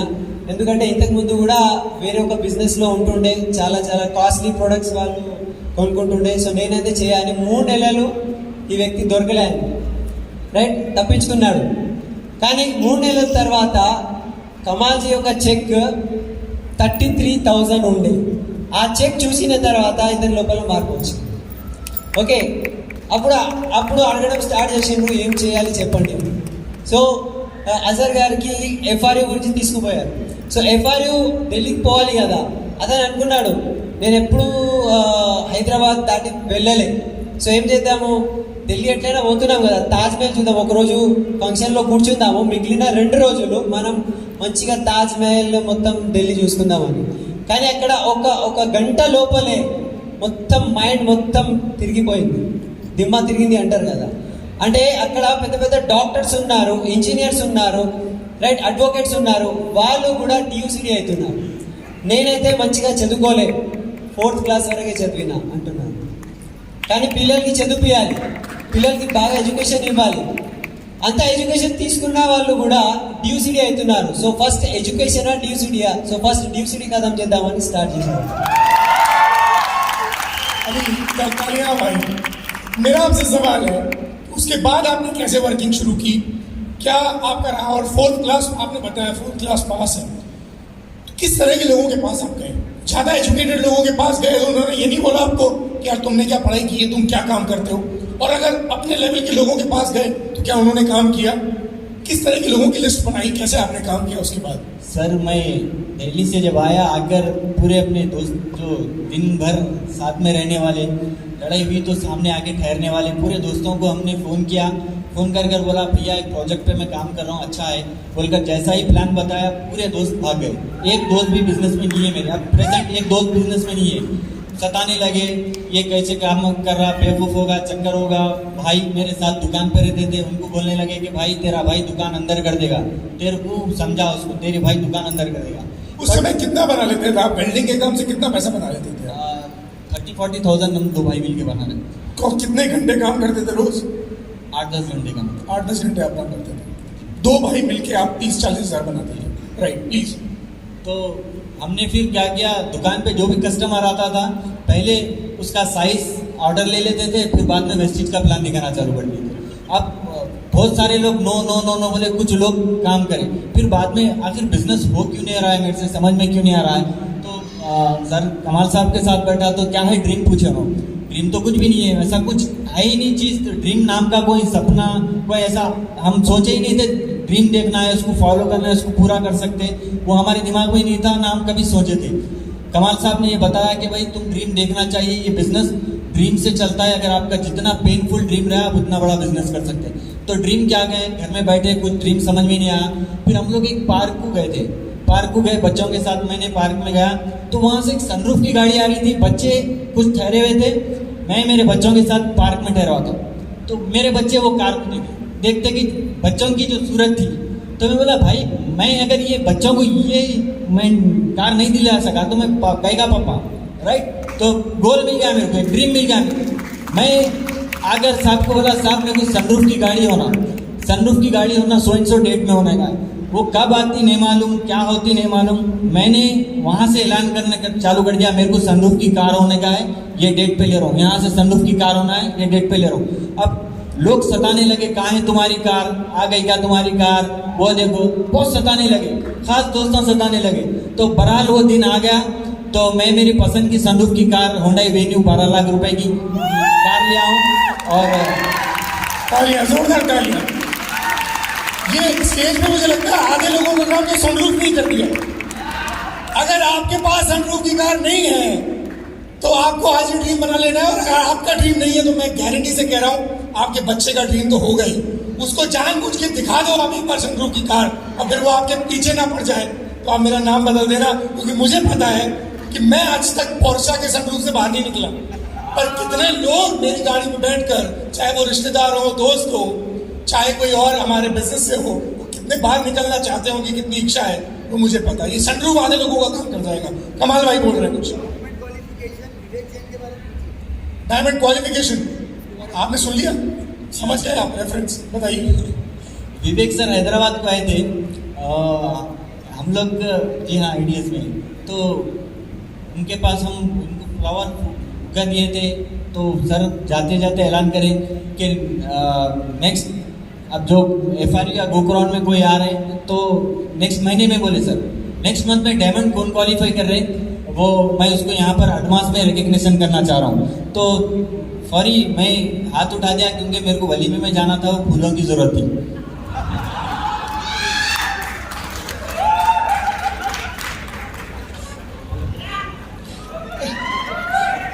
डिनर में जाना था, वो फूलों की ज़रूरत थी, तो मैंने तो हाथ उठा दिया। मेरे क्या मालूम है साहब गच्चड़ में आ जाऊंगा। एक सर फूल लिए देकर बोले अगर ये बंदा नहीं बना, ये जो नहीं बना, फिर मैं इनका काम कर लूँगा। अब सर बोले कमाल साहब अब तू ये क्या कर दिया, तू क्या कर दिया। अरे क्या करूँ मैं, अब टेंशन में आ गया। अब मेरे को काम, दिन रात काम चालू कर रहा हूँ, वही याद आ रहा, अब मेरे को डायमंड जाना है, अब मेरे को डायमंड जाना है। तो काम करे और अल्हम्दुलिल्लाह डायमंड हो चुका है, बहुत ज़बरदस्त। इस डायमंड लेवल पे जो 63-64,000 मेरी डायमंड पे चेक था, बहुत खुशी हुई। हमेशा एक टेंशन रहता था एजुकेशन को ले लेकर कि मतलब नए लोगों में कैसा प्लान दिखाना, कैसा हम आगे जाना। तो शुरुआत जो है हमारे बहन भाई साहब से हुआ था। हमारे जो जीजा है वो ऐसा ही है, वो एक बार रात में चेकिंग कर रहे थे गाड़ियाँ बाहर ठहरा कर पुलिस, तो मैं कमाल साहब जा रहे थे बैग लगा के, कहाँ से आ रहे हो तुम लोग, तो ऐसा प्लान से आ रहे हैं, प्रेस्टीज का प्लान है, वो ये सो बेकार रहता है, मैं आओ बोल के बोले। दूसरे दिन फिर ठंडे दिमाग से समझाए उनको प्लान दिखाए। उनको प्लान दिखाए, वो काम करे। और उनकी जो पूरी टीम है, पूरा डिपार्टमेंट ही है, ट्रैफिक वाले, पुलिस वाले, पूरे डिपार्टमेंट। तो मैं एक दिन का किस्सा ये था कि मैं मम्मी के साथ कार में जा रहा था, तो फौरी तुपचो की चौरस्ते पे एक पुलिस वाले आए और आगे साहब यूँ करे मेरे को, मतलब ग्राउंड डायरेक्टर थे हम, तो साहब यूँ करे। तो अम्मी बाजू बैठे थे, बोल तो ये क्या तो भी बिजनेस कर रहे हैं तुम, पुलिस वाले भी तुम्हारा यूँ करे। तो क्योंकि अम्मी बाबा को हमेशा मेरी टेंशन रहती थी, ज़्यादा पढ़ा नहीं, इसका कैसा होता है। तो दो भाइयाँ तो उसका उन लोगों का कर लेंगे जुगाड़, इन्हें तो पढ़ा नहीं। अभी उल्टा होगा, अरे इसका तो हो गया, इन दोनों का कैसा होगा। अभी कैसा हो गया आपका? अभी क्या चेक, क्या हाईएस्ट चेक क्या है आपका? 1,50,000। 1.5 लाख रुपए। अभी क्या गोल है, आगे क्या देख रहे हो? अच्छा, हॉस्पिटल में क्यों थे आप कल तक? मेरे को अल्सर हो गया, पेट में छाले हो गए थे, वो मतलब गैसेस से, वो मेरे को पता नहीं, गैसेस 2-4 वक्त मेरे को 3-4 महीने से पेन हो रहा था, मैं समझा गैसेस का प्रॉब्लम है। बहरहाल वो छाले आ गए हैं, तो हॉस्पिटल में एडमिट था। सर किसी को नहीं बोला था मैं, क्योंकि तकरीबन लोग यहाँ पे आने वाले थे, तो लोग नहीं आएंगे बोलकर मैं नहीं बोला था। मेरे अपलाइनों को बोला था कि ऐसी प्रॉब्लम है। उस दिन फंक्शन जिस दिन स्टार्ट हुआ, कमाल साहब ऑनलाइन मेरे को आए वीडियो कॉल पर, भैया को बताते मेरे को हॉस्पिटल में दिलीचने लगा। तो डॉक्टर साहब आए चेकिंग को, तो मैं बोला प्रॉब्लम क्या क्या है पूछे, तो मैं बोला ऐसा गैसेस का प्रॉब्लम हो रहा, मेरे को ये प्रॉब्लम है। अच्छा लिख रहे थे। सर और एक प्रॉब्लम ये है कि हमारा एक प्रोग्राम मीटिंग चल रहा, आज चालू हो गया, मैं यहाँ पे हूँ सर, ये भी एक प्रॉब्लम है। तो ये क्या है जी? तो सर हमारा एक फंक्शन होता, साल में एक मरतबा होता, बोल के उनको थोड़ा बात करा। अच्छा तो क्या क्या होता वहाँ पे? बहुत ज़बरदस्त ट्रेनिंग मिलती, सब सीखने को मिलता। हम देखो ये बिजनेस से कार लिए जो बाहर खरीदी हुई है, हम यहाँ से बहुत वो करे, हम बिल्डिंग का काम करते थे, उनको समझाया। तो डॉक्टर साहब बोले क्या क्या रहता है? वो तो खाना पीना भी रहता है क्या? तो नहीं, खाली खाना रहता, पीना नहीं रहता साहब। तो तुम्हारे तो बाहर का खाना नहीं है ना? तो नहीं, सब खाने नहीं जा रहा हूँ मैं वहाँ पे, खाने थोड़े जा रहा हूँ साहब। तो ठीक है, आप मैं एक टेस्ट कराओ बोल के एक टेस्ट लिखे, ये टेस्ट करा लो, अगर ये अच्छी रिपोर्ट आ गई तो मैं कल आपको छोड़ दूंगा। ठीक है, फौरी मैं क्या करा, टेस्ट जाकर वो लाइन तोड़कर करीब में बढ़ गई, जाके भाई मेरे को टेस्ट कराने का अर्जेंट है, डॉक्टर साहब मंगाए। वो फौरी टेस्ट करके स्कैनिंग करे, वो लोशन लगा के उन्होंने फिर रिपोर्ट दे दिया, मैं लेके आ गया। अरे रिपोर्ट तो अच्छी है, ठीक है डॉक्टर साहब अभी छोड़ दो ना, कल गई हूँ। तो ठीक है जाओ तुम बोल के उन्होंने लिख के दे दिए। लिख लेते सीधा घर को आए, आके अपलाइन को फोन करा, भाई मैं कल फंक्शन में आ रहा हूँ। और घर में आपकी इतनी तबीयत खराब रख के आप कैसा जा रहे हैं? बाहर का खाना भी नहीं है आपको। तो मैं बोला मैं आप टिफिन दे दो, मैं जो आप देंगे वो। अभी मैं टिफिन लेके आऊँ, बाहर टिफिन में खाना खा रहा था। ऑसम। ट्रांसलेशन की जरूरत है? नहीं है, ट्रांसलेशन हो गया। थैंक यू अजहर भाई के लिए एक बार जोरदार तालियां। अब कोई बहाना है? सारे बहाने को पोटली में बांध के अभी जहां आपको फेंक रहे बाहर फेंक देना, क्योंकि आपने एजुकेटेड लोगों को भी सुन लिया, जो बहुत ज्यादा एजुकेशन नहीं ले पाए उनको भी सुन लिया, आपने एक मेल को भी सुन लिया, फीमेल को भी सुन लिया, एक लेडी जिनको घर से बाहर निकलने नहीं दिया जाता था उनको सुन लिया, जिनके हस्बैंड एक अच्छी जॉब में है पर उनके सपने थे, उनको बिजनेस करना था, उनको भी सुन लिया, एक कैंसर सर्वाइवर को भी सुन लिया। अब इससे ज्यादा और हमारे पास कहने के लिए नहीं है, क्योंकि हम सीना चीर के नहीं बता सकते कि वेस्ट चीजों की नींद क्या है, हम में इतनी ताकत नहीं है। इसके बाद भी अगर कुछ रह जाता है तो फिर शायद एक ही वो चीज है जो ये बिजनेस ही दे सकता है, वो है भाग्य। अगर भाग्य में नहीं है तो फिर ये बिजनेस कुछ ही दे सकता है। तो मुझे पता है, ये पूरा भरोसा है कि इस सेशन के बाद यहाँ बैठे जितने लोग हैं उनका जो सपना है वो आने वाले अगले 1 साल के अंदर जरूर पूरा होगा, और जो ज्यादा जल्दी में है वो आने वाले फैमिली रियूनियन के स्टेज पर होंगे। फैमिली रियूनियन हैदराबाद में होने वाला है। क्या आप तैयार हैं? क्या आप तैयार हैं? मैं रिक्वेस्ट करूंगा आप सब लोगों से, आप खड़े हो जाएं एक बार।